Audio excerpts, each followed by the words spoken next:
Great. We'll be in a vehicle. That's fine. So we'll have to do the audio thing we did last time. That's fine. Just call my cell. I'll Give it put you a on few speaker. Yeah, perfect. Great. We're live. Okay. Welcome everybody. It's Wednesday, March 11th. This is House Energy and Digital Infrastructure. And we are here today to have a committee discussion on our committee bill 260781. And Alex, I'm really sorry. Can you print that out for me? Sorry about that. Does anybody else need a hard copy? Okay. Of the latest draft. The latest draft. Yeah. Which is 2.1. What is the latest draft? 2.1. Yeah. 2.1? Yeah.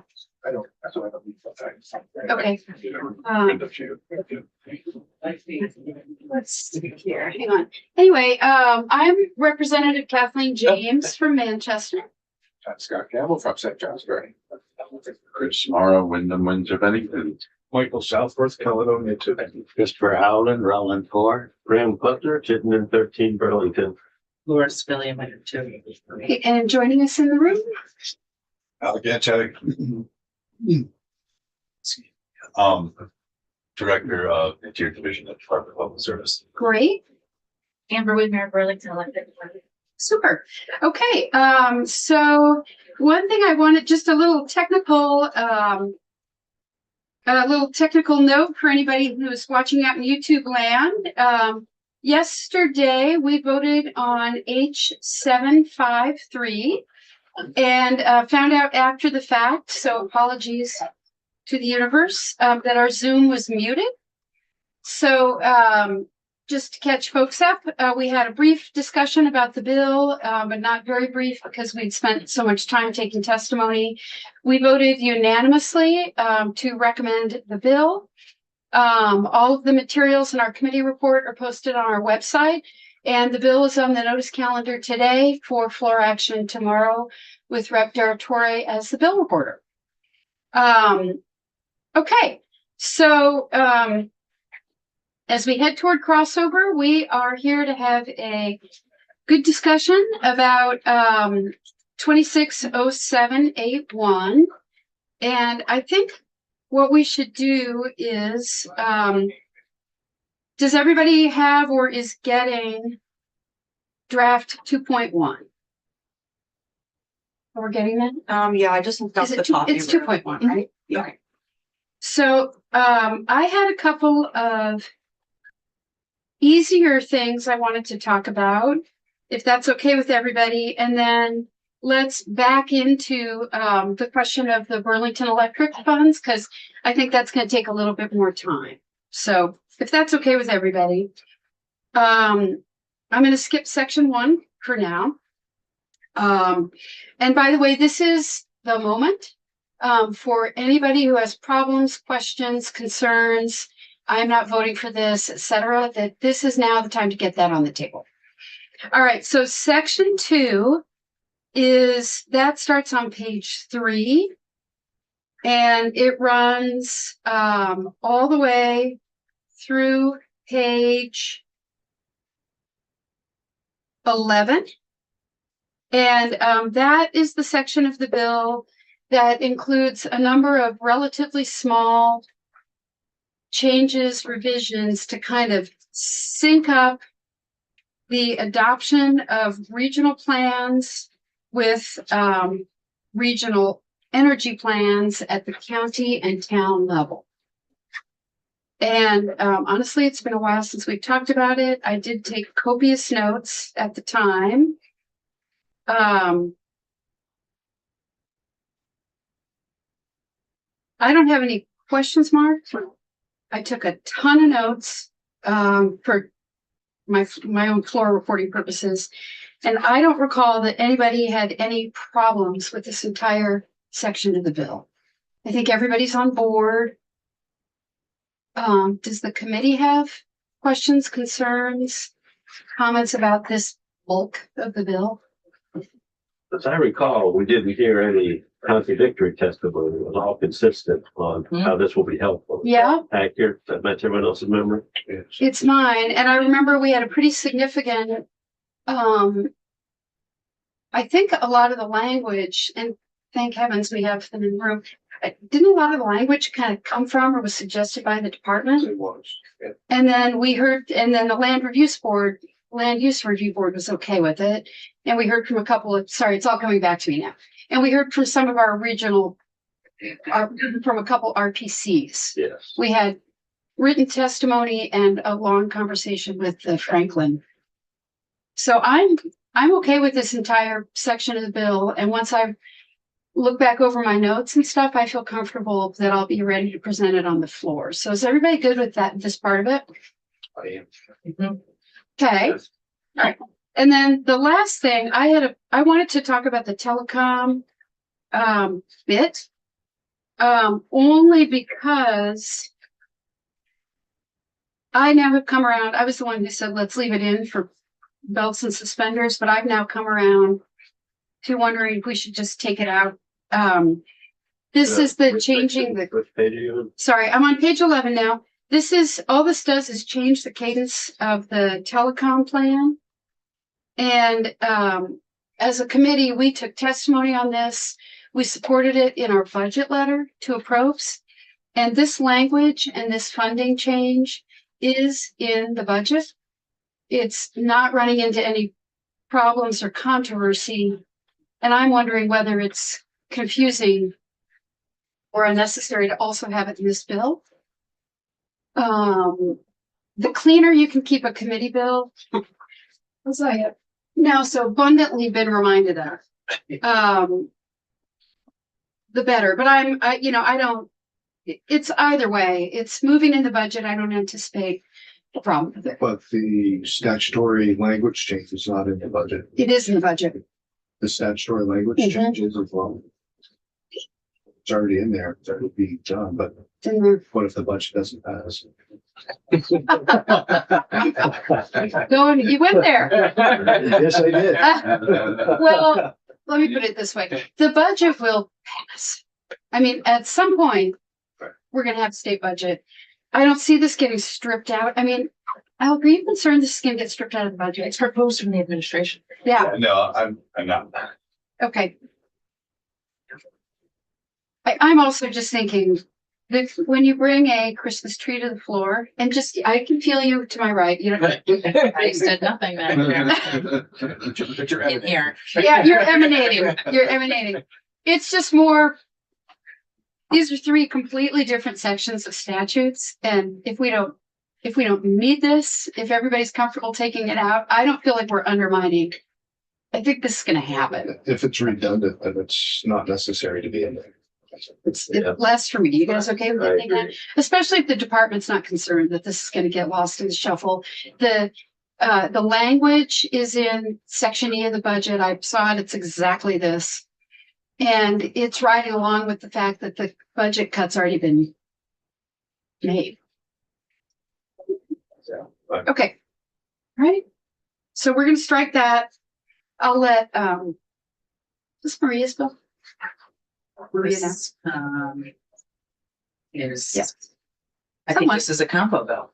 Oh, right. Okay. All right, folks. So back to use of thermal funds.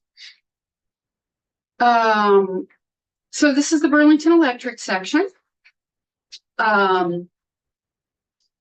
And we've also taken a lot of testimony on this.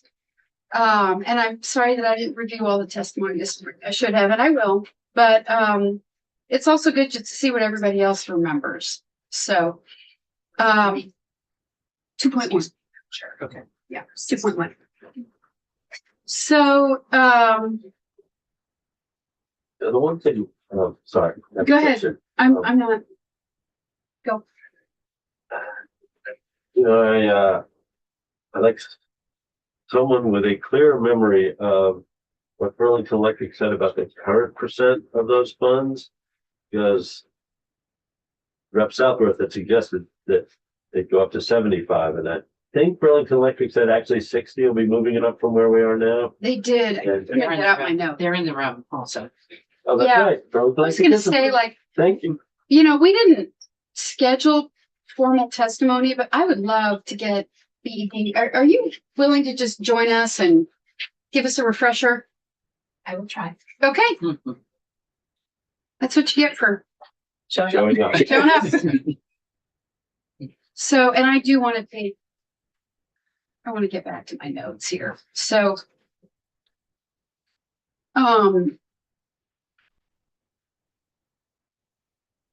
okay. So can you just high level, just drop us back into where we were with this conversation about how much money it is, how you're currently using it, what will happen if this bill doesn't pass? Sure. Okay. Amber Wade and Burlington Electric Department. I may not remember the numbers. That's okay. Yep. But the way it works, I believe what Darren said a couple weeks ago. And we do have all this, believe me. Yeah. And I'm sorry, I should have gotten up earlier and gone back over. That in the past, we had spent about 150,000 on weatherization. And that with the dedicated 60%, that's actually an increase. There's I think about a million. And that of the total of the 60, that would be the 60%. And that of the total we're looking at was whatever the rest of that. would- 1,500,000. Yes. That's right. So the large increase, Yeah, your recollection is On what I might weatherization, have said. not a decrease. Yeah, It's not 60% of what we've been spending. It's 60% multiples. of a much larger pot. Yes. That's right. I am. And the rest of the money is spent on, The programs that we talked about, like the geothermal wells, the EV enhanced incentives that will allow us to continue our momentum on the electrification and the transportation and that sectors.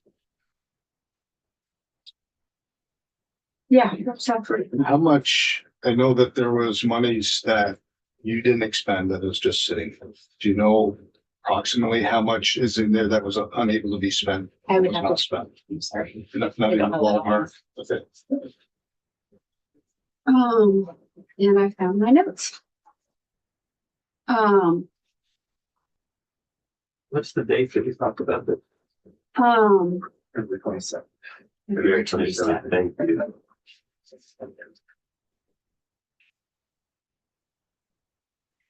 Yeah, My questions are for the departments. If they wanted to exceed 60% because of demand and other things, would they work with the department to do that? Or how much discretion do they have?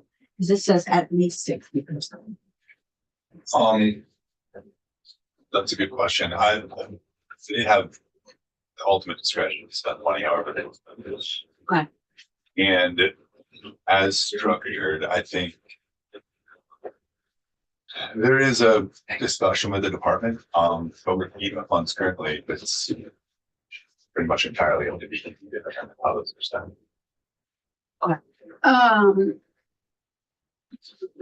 yeah, I found mine. Press.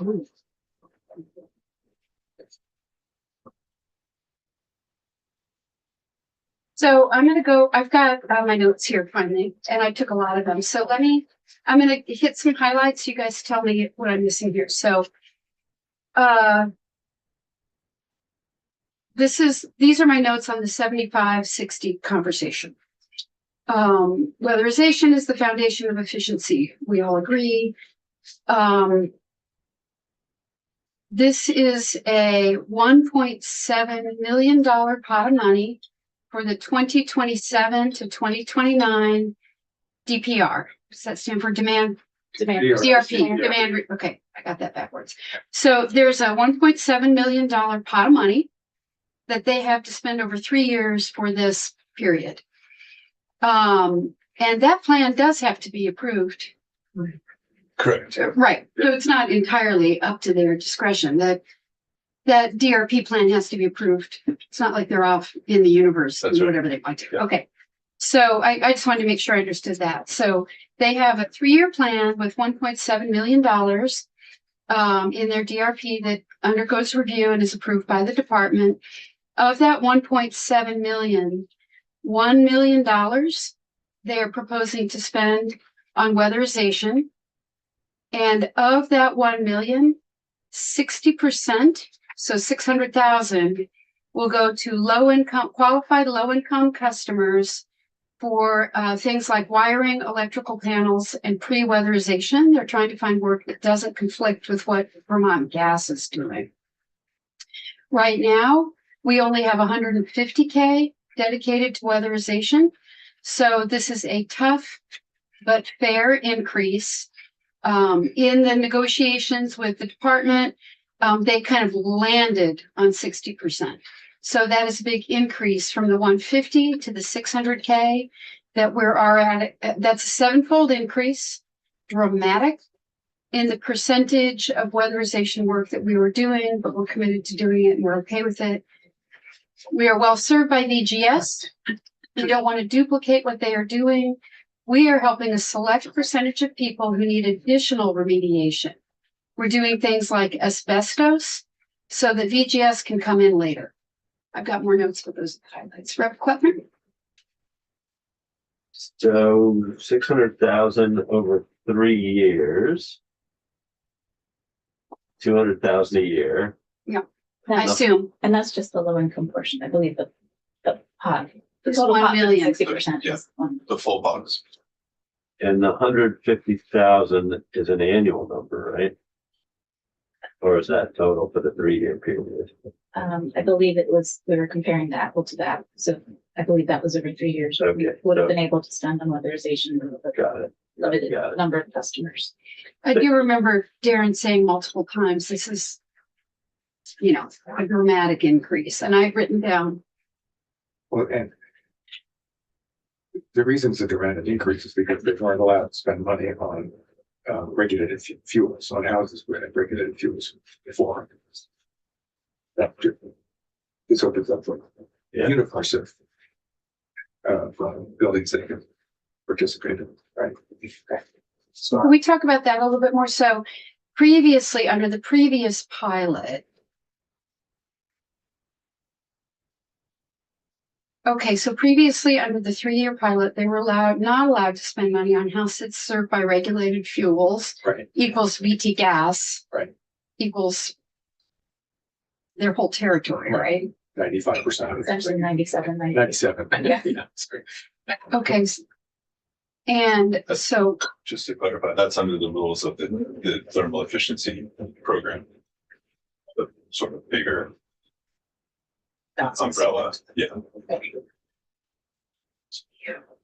non-specific to PED. Okay, so that's how the TEPF rules work. Okay. And what we're suggesting here is changing those rules for 3 years to allow BED uniquely, right? Yeah. To spend money on weatherization within the VT gas territory. So that's the big change.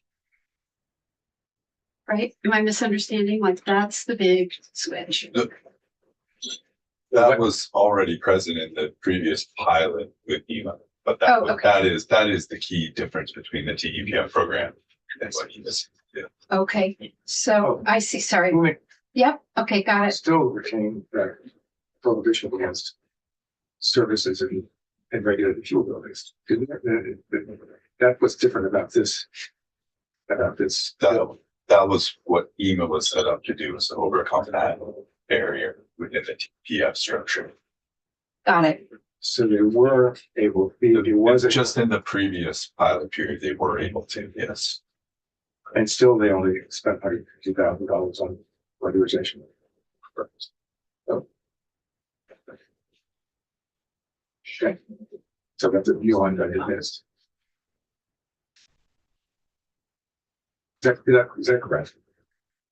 So, okay, so EMA was set up to overcome that barrier, that TEPF barrier restriction, whatever you want to call it. So for 3 years, Burlington Electric has been doing this and they want to continue.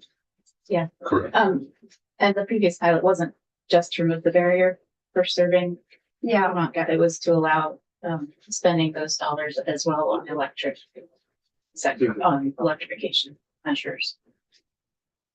Like EVs. But yeah, like other fuel switching type of heat pumps and. Right.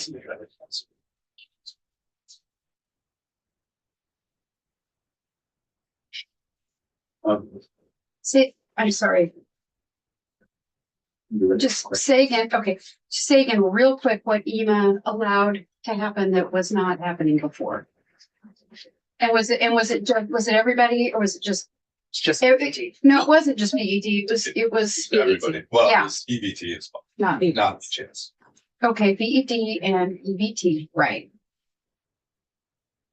And it allowed, the flexibility to spend not just on the regulated fuel customers and to go beyond to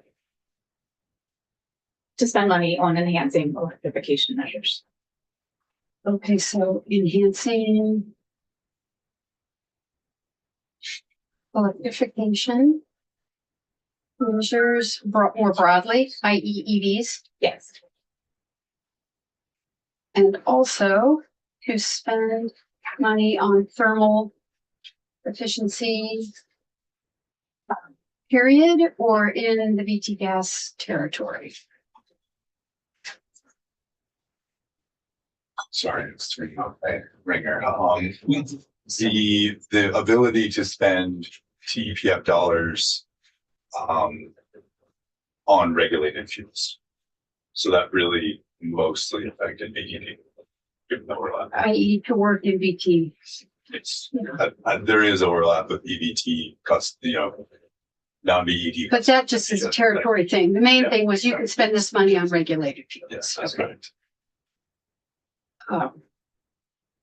You could only spend money on unregulated fuels. Yes. Okay. Money on households served by unregulated fuels. Okay. Thanks, guys. I know this is tedious, but it's helpful. So, okay. So basically we have a request here for another 3 years of this broader, more flexible spending authority. In a way that, while not supported by the department, has been negotiated with the department. So they come to a place that the department is okay with. And in a way that expands their weatherization spending dramatically. I know we heard from Darren that they were concerned that the 75% was unachievable. Is that? I think he didn't.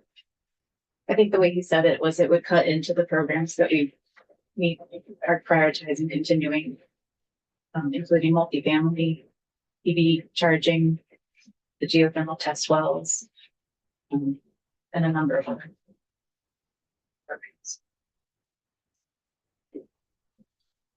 Okay, so it's not that it's impossible, it's that you have other programs going that you'd like to continue. Yes. Okay, Yeah, that's questions.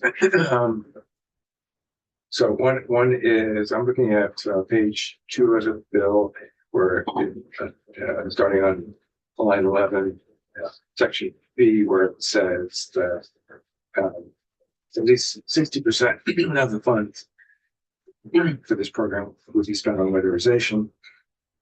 And then 60% of that amount would be spent on customers with low income. So we've already established there's no upper limit really. It's at least 60%. And then it said about starting on line 18, and projects requiring electric panel and wiring or abatement of other health or building related items, which is the items to emphasize, and I think Darren emphasized when he was talking that particular aspect of weatherization. In other words, preparing houses for weatherization services, not tube wiring, asbestos, and insulation, things like that. I guess I'm interested in how much of the money gets spent on that aspect versus actually enhancing BGS's weatherization incentives. So is that something, do you know, or can you talk to Karen or something? I'd like to know how much is going to each of those aspects of the weatherization effort. I can find out, Yeah. just to make sure I understand, you're asking how much would overlap with what BGS already provides? In effect, how much of the, will you track how much money is being spent on sort of pre-weatherization work as opposed to enhancing BGS's weatherization work? That would be interesting to know. And then another note that I had here that we haven't talked about it on the first page on line 19, it said the PUC shall authorize an entity appointed to be able to do this. But we're supposed to take that out. Yeah, weren't we supposed to do something about that? Take it out. Yeah, we had talked about it being may authorize in effect, or maybe just take it I out. think I have just the entity appointed Okay, may. Yes, the entity, yeah. We haven't revised this bill at all yet. So right. the entity appointed Okay. may. I just wanted to find out. I hadn't made note about it. I didn't remember exactly what happened with it. So I have a couple. Did you have more questions? No, I think I do. I have a couple questions.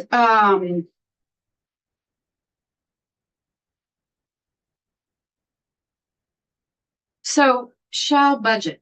So I know we have, folks on the committee who are interested in that percentage being higher. I'm on page 2, line 13. Shall budget at least 60% with a minimum of 60% to be spent on. If we increased that,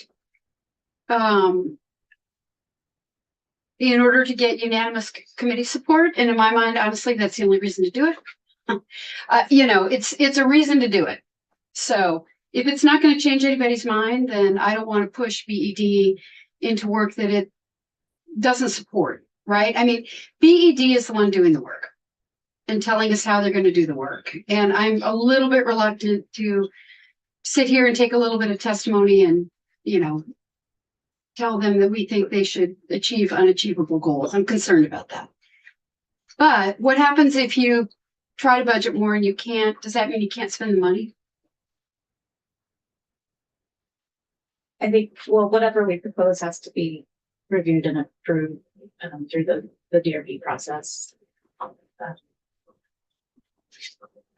Sorry, Rep Mara was first. Yeah. Yeah, I mean, they've worked this out with the department, Yeah. and I don't think it's up to us. We don't need the medal. They've settled on a higher than Way higher. number, it's 7 times what it was last year. Yeah. It seems like they've worked it out. I don't feel comfortable meddling in that. That's actually what I Based on also some think. I like to arbitrary- toss out ideas and see what happens. I would be really uncomfortable pushing it higher when it's already increasing so dramatically. Rep Southward? Rep Helen was before me, man. Oh, okay. I'm sorry. Rep Howland? In line 13, it says at least 60%. That's the lower limit, not the upper limit. Yeah. It is So lower. there, I don't see anything to raise it. Okay. Who's Rep Southward? So number one, I think that this pilot program has run its course, just based on everything we're seeing. Burlington Electric's struggles to expend those funds. The other utilities have opted out of this. So I think that this program is pretty much done what it should have done. And now it's just a matter of what's happening with those funds that are left over. 60% is what's down there, but then we cut it down even more with 60% of that has to go to this. So to me, we're already cutting down from what they agreed on to 60% for the weatherization for low to moderate income. But it goes to the panel wiring and upgrade. So we're not achieving what that program is designed for weatherization. I guess if I'm making sense, it's taking that 60% that's in there, already chopping it down to 60% of that's going to be used for projects requiring electric panel and wiring upgrades or abatement. So it's not going to be 60% of that money that's going to be used for weatherization, Pre-weatherization. but it's already cutting it down. Well, those are minimums, right? And the way I read this language, it doesn't say that BED can't use the money for weatherization. It just says that these pre-weatherization projects are also eligible costs, eligible expenses. But yeah, but I think we're losing out on the end goal of weatherization by doing that. Well, the pre-weatherization part, it really is important for facilitating weatherization, and that's a function that weatherization money, typical weatherization money, as in OEO weatherization money, cannot pay for. So it's a really important part of the whole thing. And when I worked at weatherization, we worked with a number of buildings that otherwise we could have served if we had had money for dealing with vermiculite insulation with asbestos in it, or dealing with non-tube wiring. I think things like that prevented us. We couldn't spend weatherization money on it, so we couldn't weatherize the house at all. Are there any other programs available that work towards that? That's a really difficult type of program. So some thermal efficiency, thermal energy process fuel money was filling that gap more than anything else in the rest of the state. So this is enabling BED to be able to do that same, provide the same kinds of expenses or costs. They cover the same kinds of costs in Burlington that are being covered elsewhere in the state by EVT and TEPF money. So in a way, it's evening out what's available in Burlington, because I don't think VGS is able to spend that money. Those kinds of things. Although I'm not certain about that. There's grant money that the department gives out for that kind of thing. Yeah, the weatherization money campaigns. Right. Rep Sabine? Yeah, I just want to make sure that I understand Rep. Southworth's concern. So it's the spending, it's the 60% of the 60% Right. that is going for panel upgrades and wiring. And you, no, I'm asking Rep. Okay. Southworth. Okay. I want to make sure I understand his concern. Great. That it's going for those specific items as opposed to, Weatherization itself. okay. So, And I know they're interconnected, but it's still, to me, it's defeating the original purpose of that program. That item. Rep Clapper? So two things that I'd like to add. One is, I didn't hear Darren say 75% would be unachievable. What I heard him say was, we have allocated the other 40% to going other programs, but we want to keep rolling. That's why we don't. Amber said this morning. Yes, exactly. So just make sure we're all clear that no one has said that you couldn't spend, that BED was unable to spend 75% on these programs if they wanted to. And the other thing is, the fact that BED is being so careful not to duplicate work that Vermont Gas Systems is doing,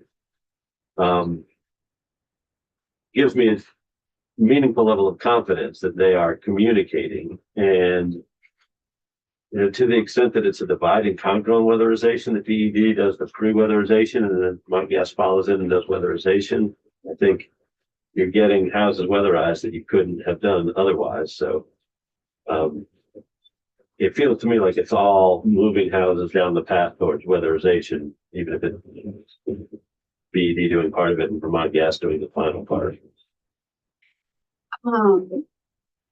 Yeah, I want to go back to, not to call it up or look at it, but we took a lot of testimony on weatherization funding at the end of last session. I had a lot of conversations about weatherization funding with a stakeholder group over the summer and fall to see if we needed to bring a bill.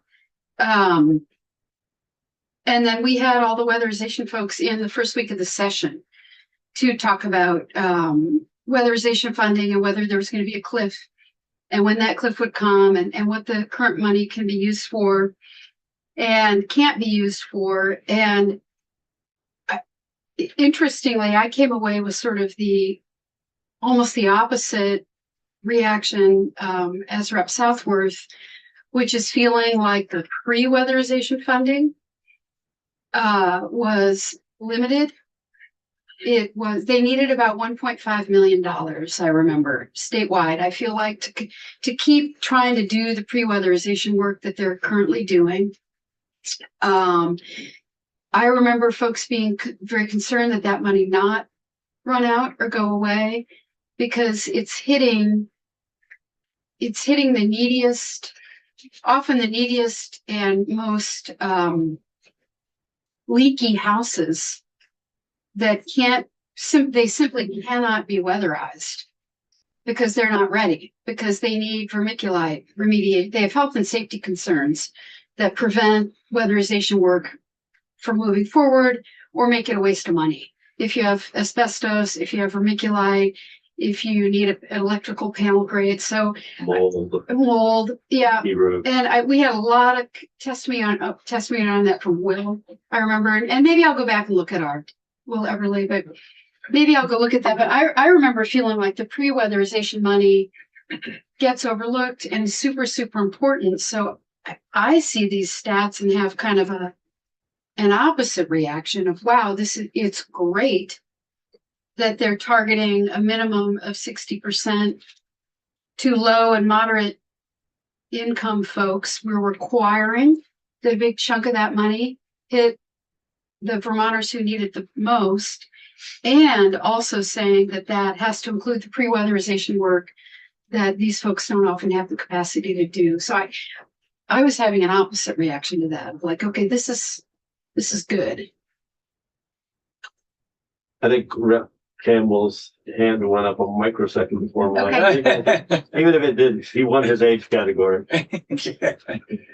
Age before beauty. Yeah, so and what you just said, Madam Chair, reminded me that the Weatherization Assistance Program has had funding to be able to do that work, that pre-weatherization work and repair work through ARPA, I guess, or one of the COVID era federal one-time funding mechanisms, and that money is going away as of June 30th. In fact, I recall Jeff Wilcox, the director of the weatherization work for OEF, saying that they're encouraging construction entities to finish up those projects by the end of March, so that they don't run over and wind up having to find money in case something accounting things don't work out. So basically, through the end of this year until the next DRP process or the next DRP takes effect starting January 1st, 2027, there will be a lack of that money statewide. The lack of money for paying for those kinds of pre-weatherization repair issues statewide. So this bill would facilitate that ability to do that kind of work, at least in the short term, and as well as during the course of the DRP. Well, actually, I think will it just affect the DRP for next year? Does this take effect next year? 27, So no, 29. be the full next 3 years. Yeah, right. This takes effect as the next DRP. Correct. Yeah, so this again levels the playing field in effect between Burlington and the rest of the state. I drew a conclusion earlier that the ED and Vermont Gas were in communication and realized instead of drawing a conclusion, I should have asked Amber. Can you tell us how closely VED and Vermont Gas are coordinating on this?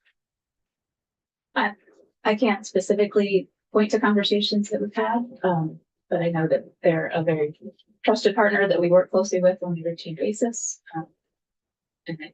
Yeah, I mean, I'm wondering specifically if you do pre-weatherization on a house, do you then tell Vermont Gas, hey, this house at this address is ready for you guys? I'm not sure how it would work, but yes, that's my assumption. Oh, there was a point in time where you guys did have an arrangement like that, just many years ago. And I don't know what happened to it, but it has been done before. Yeah, I could definitely follow up with our customer care team. See how the conversations look. Who's next? On the coordination point, I think there is a lot of effort right now to look at things. We have proceedings. So I'm comfortable with the 3-year extension in that setting. For the reasons that other people have shared, but also knowing that coordination is something that is getting attention.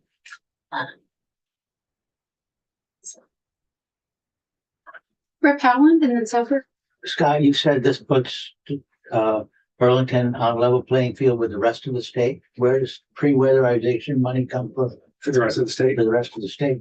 it also comes through the DRP for Efficiency Vermont. But Efficiency Vermont doesn't serve customers in Burlington electric territory, only Right, I understood that. Okay, all right, The so, all level playing. field. right, so, okay, I'm sorry, I didn't Yeah. realize. Thank you. Yeah. For clarification. Say that again, Scott. Sorry. The pre-weatherization and repair money will be available through EVT for the rest of the state. But not in Burlington. Oh, right, because Right, because Burlington Electric is the efficiency utility for Burlington, right? That's right. So That's a just good point. want to bring up this one question is if that goal is what's in mind, how come the other efficiency utilities are opting out doing this? We have testimony on that. Yeah, meaning EVT. Yeah. Yeah. So I think I'd have to do with a regulated fuel issue, right? EVT serves, well, there are actually for my gas customers outside of Burlington. To say all this is down to Philibert.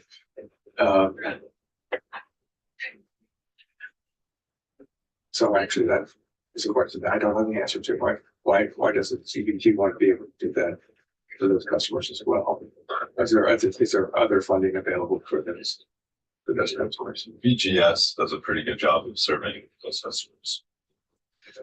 Well, and the weatherization program does as well. But I guess what I'm wondering about is the pre-weatherization kinds of expenses. Did We do have test. Peter Walk, here we go, yep. That is interesting. Yeah. We have written testimony from Peter on February 24th. He talked about their experience with EMA. 2 programs they ran under it.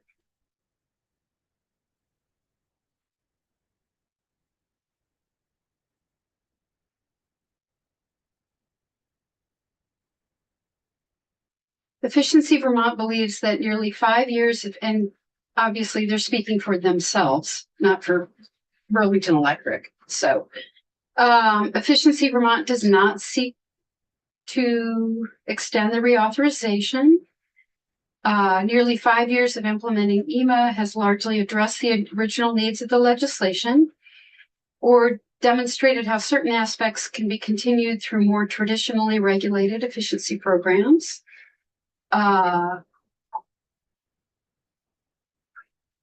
Programs have been a success.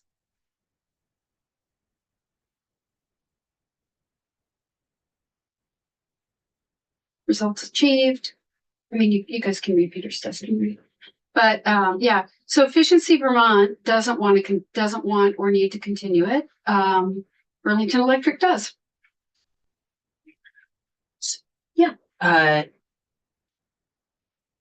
don't know if we could hear from Vermont Gas. It's also Oh, in terms of their efficiency utility.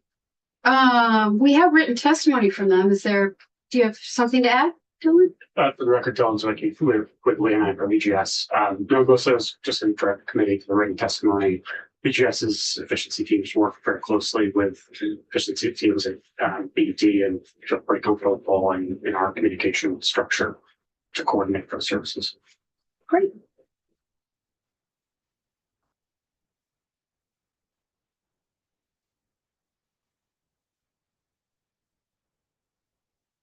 Alrighty, so additional comments. I think we should get a gut check from everybody.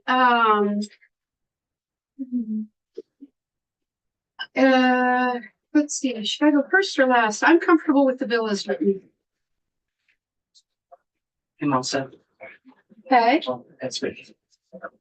I am too. I guess my only question is. Yeah, is I'm we sorry. Change that one thing. yeah, we're gonna change the thing the PUC suggested, the entity may.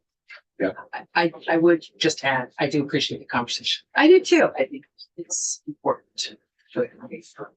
Yep,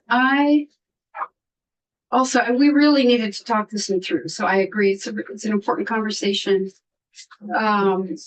And we're also And good. after this morning's conversation, I'm good with it, And then also removing section 5, right? and removing section 5, yep. How about everybody else? Okay, good, Derek, Yes. good, okay, I'm okay with it. Chris, good, I, okay. Good. Good. I don't know where Rich is at on this, but okay. So I will request those changes. Thank you for joining us.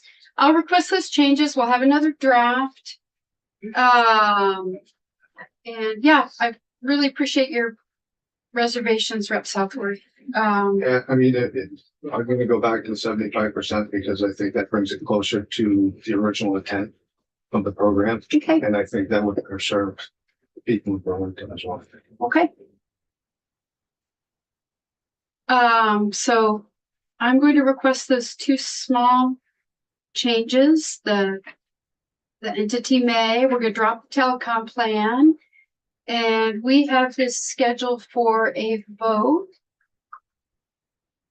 on Friday. Maybe I'll move that up. How long are you gonna be in? When could you join us tomorrow from the car? I can join you from probably 7:45 until about 11:30. Okay, so I might change our agenda to vote this one out tomorrow. Then it would be on notice Friday, and I can present it on the floor Tuesday, Wednesday. Okay, or we might vote it on Friday.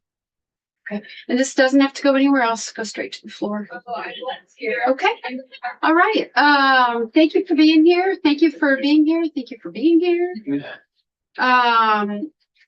Let's just roll. You guys want to just keep moving forward?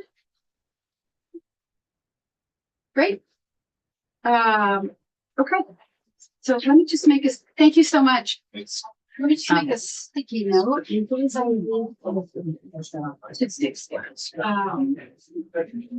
sticky note. The budget. And then you go to statute 5 of the budget. Oh, all right. Get the. Now if there's still carbon emissions reduction, May comes in. D. Yeah, I think you said we just scratch all the way up to the area. We start the structure the next page Okay. to make it simple Let's talk about the data center bill. instead of 2. Shifts.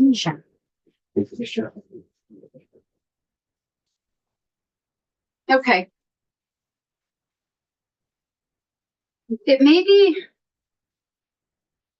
honestly, it may be too soon to talk about it, but it's never too soon. So this afternoon, between 1 and 4, we have invited, I believe every relevant stakeholder into the room to come back and give us feedback on the draft that we walked through yesterday. But there's no reason we can't go through the draft and see if there are areas where the committee still has questions or concerns. So we're looking at draft number 1.2, March 10th at 11:57 a.m. And we're waiting, essentially we're waiting to hear back from the Environment Committee, which is, they walked through the water language yesterday, and I think they're doing the rest of the bill today. And then we'll hear back from them in some fashion. Let me pull up their agenda and see whether they're doing it this morning or second.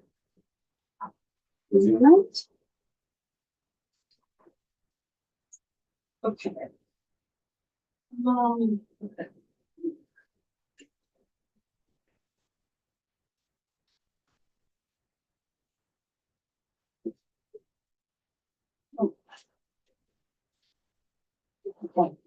Yeah, so yesterday they did the water, and they're doing a walkthrough. Oh, they're doing it right now. They're walking through with Maria. And then the staff, and then TJ, and then Billy Coster, John Groveman. That's this morning. Yeah, I'm just looking at their agenda. You can go in there. They're starting at 10:30. So they did Maria this morning. You're good. At 10:30, they're starting TJ, Billy, John Groveman. And then this afternoon, they're doing the Land Use Review Board. And then they're discussing it tomorrow morning. So I have this bill scheduled for a vote on Friday. And we are just going to need to, there's no way we're not voting this out. So just know that Thursday, we're going to stay as late as we need to, and Friday too, to make sure that we get this wrapped, dotted, crossed, and voted. Okay. But right now the vote's scheduled for Friday. Yeah. Do we feel that we have closed loopholes enough, and so we feel strong with the bill? I don't want to leave loopholes that will open up a gate for something other than what we desire in within that bill. Yeah. Yeah. I mean, that was my intention. That was my intention. I think, yes, we have. Yeah. I think because this is such new language that's going so quickly. I expect that the Senate there may be changes, there may be bills passed in the country that, have better best practices that we could incorporate. But it has always been my intention with this to envision what would happen now. If one came, let's look at our existing environmental protection, water quality, and energy laws to see what the gaps are. I think that's the way the chair has encouraged us to think about what the bill's construct. And I feel like right now, yes, that we're doing that. And we're good with, as far as if the bring your own comes into play, all of everything that's in here, I think we're covering that with the processes they're going to have to go through with the electric utilities. But I want to make sure that that piece is covered because we don't know. Bring your own's not in there right now. Bring your own is not in there right now. I know. So, and it may emerge in the Senate. There are a lot of discussions about that. The other thing I think that we need to really make sure that we take in is our existing processes and laws, and I'm hoping to actually put together a timeline for this because I think it would be helpful on the floor. I mean, this is, I think, an accelerated siting would be looking at a minimum of 3 years. And I think that would be really fast. In other words, I think we've checked the big spots and we will have time to evolve as well in the next fight as well, and in the Senate. Yeah, and Rep. Southworth, the question you asked is the one I'm intending to ask every single witness this afternoon. That's my thing too. Yeah. Have we looked around every corner and closed every, I don't want, I don't want to see a big whoops, we forgot to. And I think that we've done a really good job of getting all the right people like profoundly weighing in on the bill with exactly that intent. It's been my intent as well. I wonder if over the next couple of days before we vote, we should try to get a data center developer to testify. I have. And, I think for a couple of reasons. One is to hear from all sides. But the other is that they might unintentionally telegraph the loophole they are planning to exploit. So it might help us. They won't. It might help They us. won't now. It might help us shore up our defenses. I personally, it's too late in the game to bring in, I think. If the bill's going to move to the Senate and it could change significantly over there, and maybe that's something we want to suggest to them. But I mean, we need to vote. Yeah. So I have tried. Yeah. And also to that point, if they were to testify in the Senate, I mean, we certainly, Listen in. we could listen in or ask folks to come and testify. Yeah. So. Because we'll need to watch what happens to this bill in the Senate and be ready for it to come back. Right. So we don't have to stop our testimony and work. After we vote it out, we're going to need to be following really closely to see what they're going to do to it. Because if it comes back the last week of the session with significant changes, we need to be ready. You know what I mean? So I think that's a good idea. I don't want to try to add that to our apple cart right as we're trying to vote it out. Yeah. We haven't ruled out bring your own. That's between the developer and the electric utility that services there. We haven't ruled it out. We're just not requiring it Right. in the draft as Right. it is right now. But they may come in and literally bring There's some of nothing to their own. bar it. No, and I think there's a lot of interest. I think there is right now a failure amongst stakeholders to agree and an acknowledgement that we need to move the bill. It needs to make crossover. So I expect that topic will see some more play over in the Senate. There are plenty of provisions in the bill. It's not banned. No, but there are provisions in the bill. Any generator doesn't run 24/7, 365. It has to get maintained sometime. But and that just like Velco, or they plan scheduled maintenance so that there is other power available. So that they can live without that generator for the maintenance period of time. There's a lot in here for the department to, and this contract, remember, will have to get approved by the PUC, and there are a lot of places for them to look Right. and ensure to mitigate costs. There's a lot of flexibility here. The other environmental considerations are large. Yes.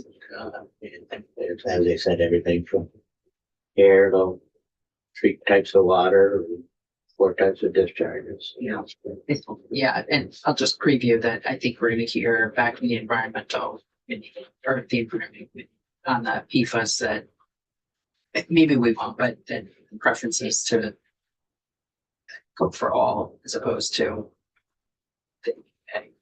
Yeah, and you guys heard me asking questions, but I'm profoundly concerned about relying on EPA standards. I just don't think they're reliable right now. And I think they're too, so that was one of the questions I was going to have for the water folks this afternoon when they come in, was to ask about, right now, the bill is pegged to EPA water standards, PFAS, and I'd rather see something better, different. So going through the bill, looking to see notes of like if we had any real trouble areas.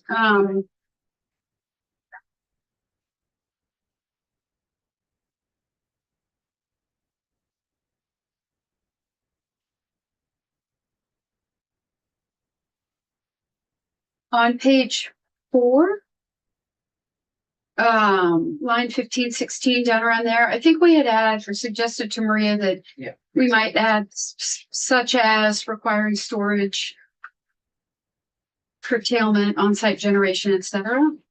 So giving some examples of things that they could that could count for their demand side management, because we're requiring demand side management, and we wanted to just elaborate on what we meant. Also on page 4, line 10, that section about subsection about To clarify. clarify, what demand, whether we're talking about demand charges or total usage.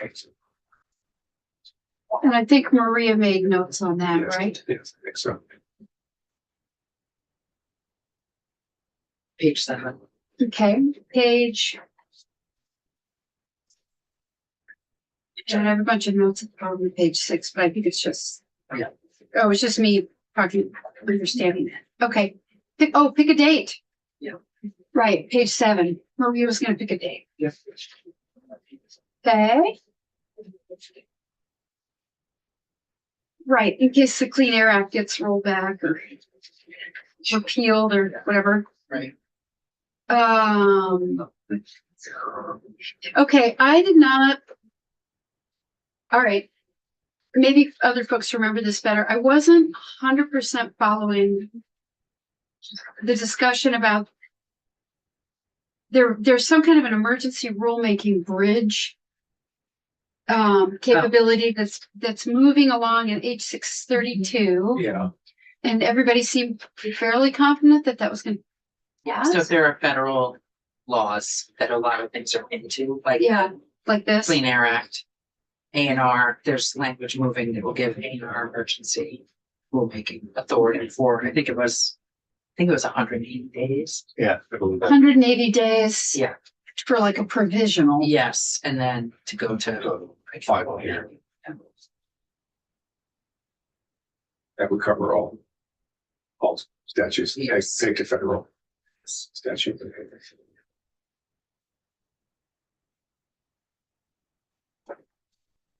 Okay. I had noted whether we wanted to ask about more detail. So line 13, page 17, page 7, more detail about decommissioning. So Is that unnecessary? I think that this is sufficient. So we are constructing a case by case scenario bill as opposed to every, tariff. yes. Mm-hmm.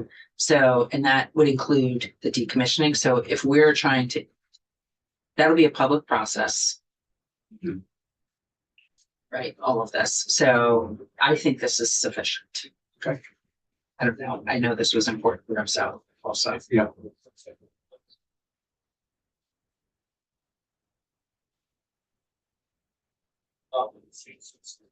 Well, adequately accounts for. I mean, that's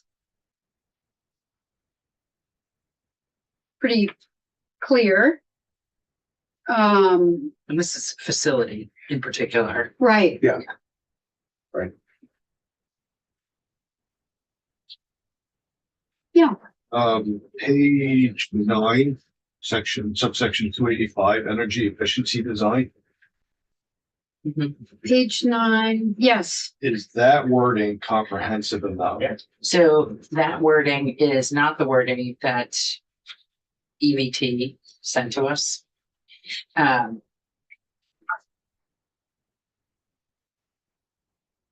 And that is my challenge. I couldn't find that wording, and so I put the concept in and gave that to the Ledge Council.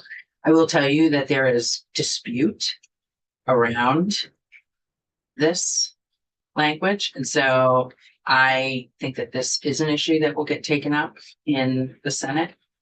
I mean, we could try and resolve that dispute, but I mean, it's significant enough that I think it would require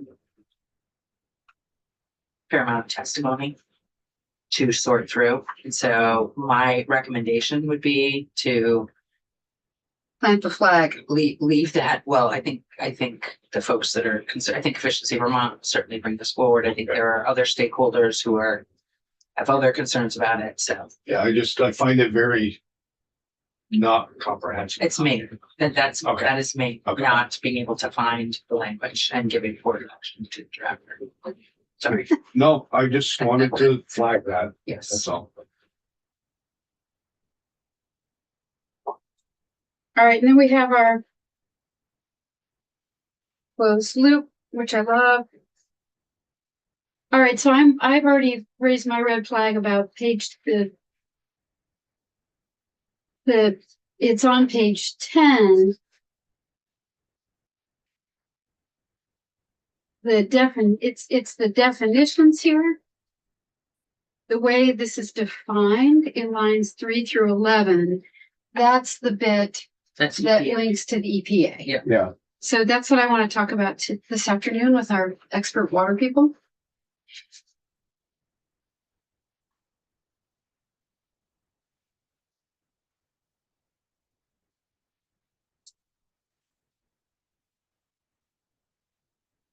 We did have testimony on page 11, just about the availability of those permits. It's 13 through 17. Some of them will not be available until late fall. And then the River Corridor Development Permit on line 21. 2028. Yeah, it's 28. Okay, So there's not really anything we can do about that. right. But I think it's important to include them. Yes. Like FYI, here are the ones you're going to need when they're Yes. available. Yeah. Okay. I have a lot of notes here. What is this? So what happens if they come to do this and start applying prior to the dates of those permits coming into play? They'll have to wait. They have to wait. Yeah. Okay. Need a permit.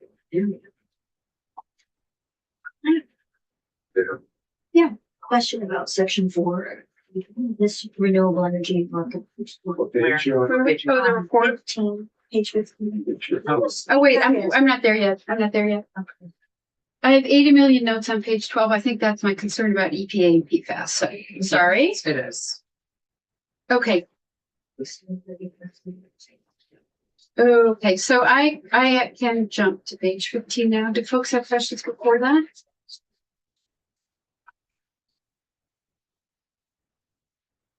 I'm just curious how this report compares to the report that's called for in the res. I think it is, it's an earlier, Early Then, deadline. yeah, But and it's called for in the similar rest. information.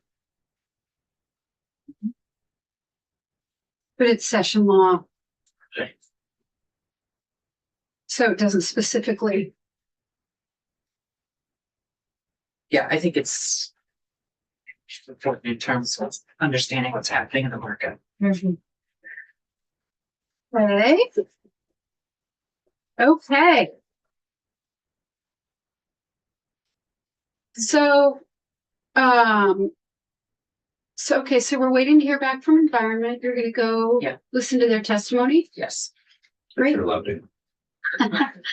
There's some,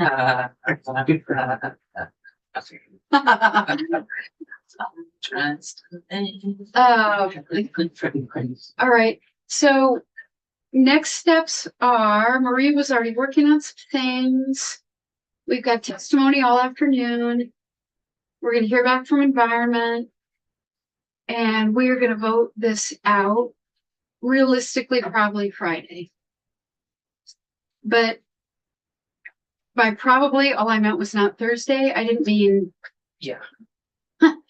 Like, We're going on Friday. yeah, we'll vote on Friday. So, that way it'll be on notice on Tuesday. Cause I don't think we're starting token sessions yet. And, on the floor next Wednesday and Thursday. Doesn't have to go to a probes or Ways and Means. And with that timing, what I like about that timing is that, we'll be able to, and I think we will plan to present the bill at the Public Democratic Caucus on Tuesday after the floor, just to get it, out there. I mean, I've been certainly talking about this bill quite a bit. People are very well aware of this bill. Should we also? Can we also do it Well, that's what I'm wondering, if you could do it at the Republican caucus. What's the timing? They're at the same time, but you could probably go from, we're gonna present it together at the Dems, we could scoot to the Rs. I'm happy to do I that. would just contact Patty. Yeah. Okay, so I You wanted think that'd this, be a good idea? Yeah, and I think there's some good support for it. yeah, So, I think it'd be great. One of the things I was texting with Laura about last night was, even if the bill's ready, why don't we vote it out on Friday? And now I think it's just, that's what the timing is anyway. But that buys us that one important day to take this to the public caucuses of both parties and be like, hey, here's our big bill. You'll see it on the floor tomorrow. Okay, plan? Great. All right, so we are, we're done until 1. Okay. And I have lots of work to do. So I'd already said, I apologize, this week is gappy, but I think it gives floor reporters time to give floor report. Oh, and sorry, before we go, let's quickly talk about a few other things. So the committee bill, I'm gonna request changes. We'll vote that out. Probably Thursday. Tomorrow. Yeah, which is tomorrow, thank you. Or we might do it Friday. Data centers, we just talked about. 753 is on the floor this week. Joint Carbon Emissions Reduction Committee, as soon as I get a draft back, I think we can vote that out. We'll work on our letter that's gonna accompany that bill after crossover. We're gonna vote on 718 tomorrow morning. And Scott, you've already sent the draft around, right? Yes, it's also posted. Okay. Yes. And that, we've got plenty of time. That's actually, I'll go over all this with you, Alex, but that's actually committee discussion and vote. I'm not anticipating any more changes to that language because we've talked about it so much, although, should we? I mean, should we just look through the draft? Yeah. Today? We could do that right now. Okay, Yeah. If there aren't many changes, okay. it's basically 2 changes. Why don't we do that, guys? Because we really do need to vote that one out tomorrow. I don't want to run into last minute glitches. So why don't we go to, let's see, so that is I emailed to 718. everyone. Yeah. That's draft 3.1. Yes.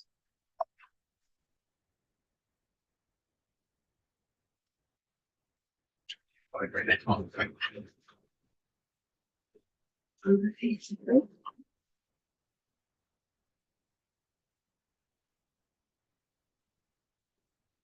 All right.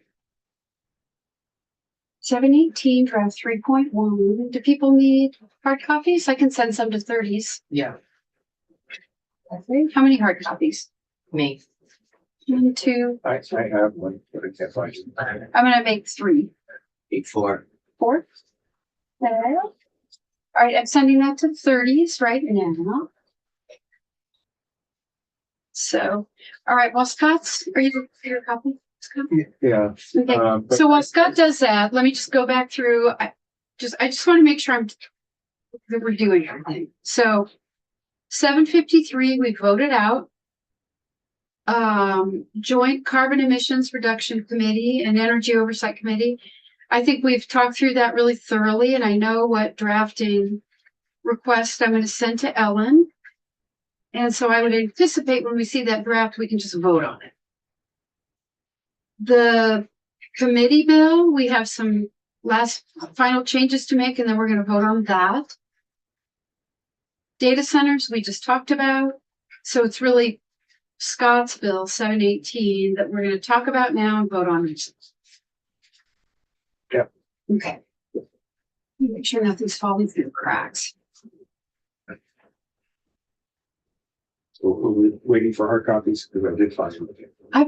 I'm ready to. There's basically two changes here. Okay. One is where the funding is coming from. Because of concerns about setting a precedent of rating or accessing RGGI and thermal efficiency, thermal energy and process fuels funds outside of the Public Service Department, PUC, and DRP process. I changed the funding to general fund. Fully aware that there probably isn't general fund money, but it moves the process along, and we will move the bill along, and we will see what appropriations wants to do with it when they get it. Yeah, and this will go from here to approves. So And what page is the? That's the end of the bill. 18. Page 18. And the changes are highlighted in yellow on this drive. Got it. Thank you. So that's the major change. The other change is in the language around energy education modules. You'll remember that these were put into statute for professions regulated by OPR and trades regulated by Division of Fire Safety, to make building professionals and tradespeople aware of Vermont's energy goals. And the energy education modules up to now have been really only about what those goals are and a quick review of statute, which was perfectly useless to design professionals and trade people. So the bill included before today's change, it included changing from being education around energy goals to be more specific about how Vermont's energy codes affect the professions and trades involved. So it's to be more relevant to what people are actually doing.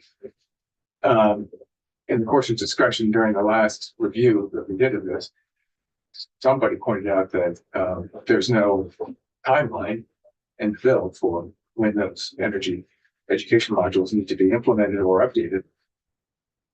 So I added to this draft a requirement that the Cognizant Office, OPR or DFS, review the modules every 3 years with stakeholders, and if necessary, update the modules. So that starts in 2028. So it gives plenty of time to review and update the modules between now and then. But it just adding don't do this, once and then forget it for the next 25 years. It's look at it periodically. Okay. Thanks, Laura. I have Valerie, thank you.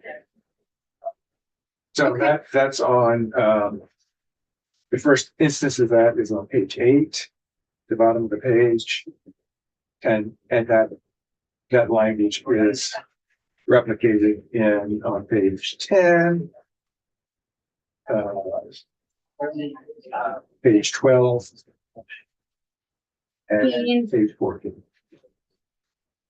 Okay. Those are the only two changes in this draft compared to the last draft. And Scott, we did take a lot of testimony on this. Is there anybody that you're urgently waiting to hear back from?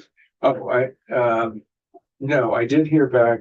I sent out a survey to members of the building energy code working group with the last draft, or actually, well, yeah, with the last draft, asking for how people felt about it. There were two who were opposed to it. One from the point of view of this was the Associated General Contractor. Basically, they don't want any more regulation, although trying to explain this isn't any more regulation. This is merely trying to use market incentives to get contractors and builders and designers to educate themselves on energy codes and building science issues.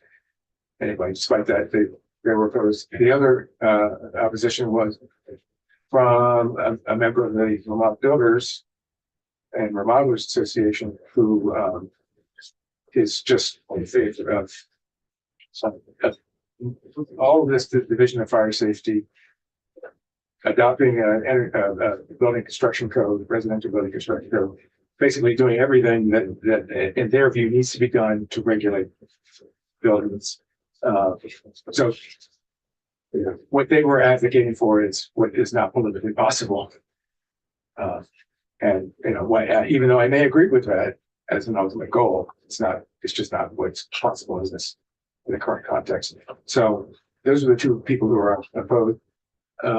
Department of Public Safety said that they were supportive of the bill, but not funded.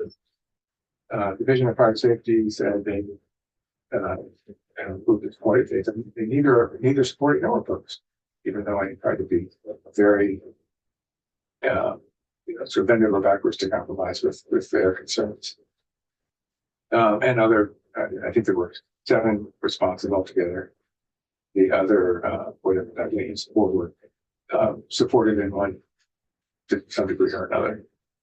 So that's what I've heard from so far. I did send out another request yesterday or the day before to members of the working group, and I don't think I've heard anything more since then. How about the league and OPR? I have asked specifically to those people that have not heard back. Okay.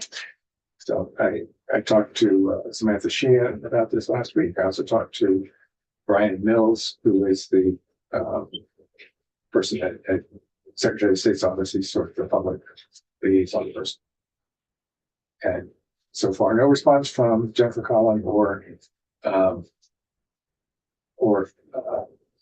VLCT's lawyer or director. Okay. Alrighty. So a lot of times for me anyway, the main things that folks have been given ample opportunity and reminder to, if they have final thoughts. So, okay. And this one will go to approps next, which just like the H740 or the greenhouse gas bill, that's really where the pedal hits the metal as well. So, we have this scheduled for a vote tomorrow morning.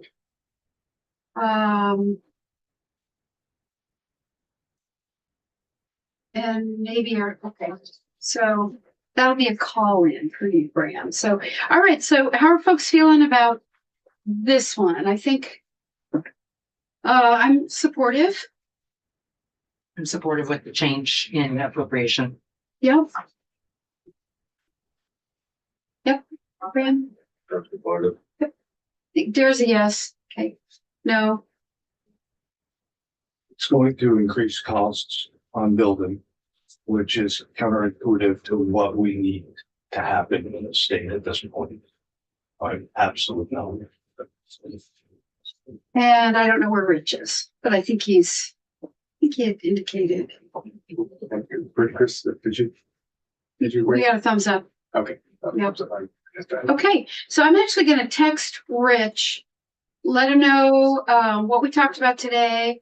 Make sure he's prepared, to vote on this tomorrow and, also maybe to vote on the committee bill tomorrow and, or maybe we'll do that on Friday. Okay, so anybody, yeah, So when you vote remotely, it's 3 days or three votes? three votes. 3 votes. Yep, so Bram's has one. Well, if he's, depending on where he is in the interstate. Have you checked the coverage map? Depending on where I am on the interstate, yeah. Whatever. But we are just heading from Burlington straight down to Boston, so I think the coverage is pretty good through most of it. Okay. Oh, and then also I wanted to say I've been scouting around the Senate to see what's coming our way. And from environment, from Senator Watson's committee, it's just plug-in solar. That's it. So we'll start taking testimony on that next week. From finance, they have our cell tower bill and our copper to fiber bill. And they're taking them up. They're well aware. I don't think, I'll stay in touch, but I don't anticipate those bills are just going to die over there. So we can expect to see those come back. Senator Cummings also said that they're sending us a ratepayer protection bill. But interestingly, they've stripped it down just to hot weather disconnects, updating the rule. So our bills are crossing, very similar bills crossing, although ours has the reporting that I hope they'll keep. So we'll just figure out how to melt those bills or merge those bills. And then they're not sending us anything else. And then institutions, I think, nothing. And they have nothing on their wall. Like, I'm sure I want literally nothing on their wall. So go. So I don't think, after crossover, we'll work on plug-in solar. We will closely follow all the bills that we're sending over to the Senate. They'll start coming back. So I think we'll be doing a lot of work on our bills as they come back from the Senate in the second half. Plus, we've got a lot of testimony we want to take on the future of nuclear power. We want to make sure we do a lot of thoughtful testimony to develop our letter on the Joint Carbon Emissions Reduction Committee to talk about what we hope they will do. And then there's some there's some auditors' reports and some articles I've been reading in the paper about state IT. And I think we're going to need to return to take some oversight testimony on kind of state IT. And then I've just been kind of hanging on to some auditors' reports that are in a box and we'll get the auditor into. That's what I'm thinking. Okay, we can go offline.